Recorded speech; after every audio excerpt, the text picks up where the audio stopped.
How to send voice message in Telegram. Hey everyone, welcome back to our channel. In today's video I will guide you on how you can send voice message in Telegram, so make sure to watch the video till the end. So if you want to send voice message in Telegram, if I open up the Telegram application, I simply head over to any chats over here. And if I head over to any chats over here, what happens is at the bottom you can see all these options such as your smiley emoji, your file emoji and your camera icon, but there is no option to actually send a voice message. So how do you send a voice message? Well, what if I tell you that there is an option to actually send a voice message, but it is hidden inside your Telegram app itself. Whenever you're on a chat page, if you just long press on this camera icon, it will ask you to send a video.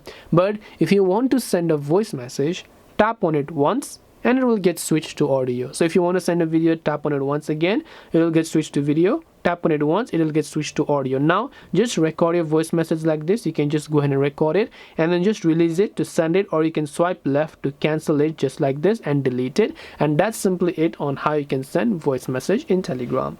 This way you can send a voice message in Telegram. Hope this video was very helpful. If you have got any questions, feel free to leave them down.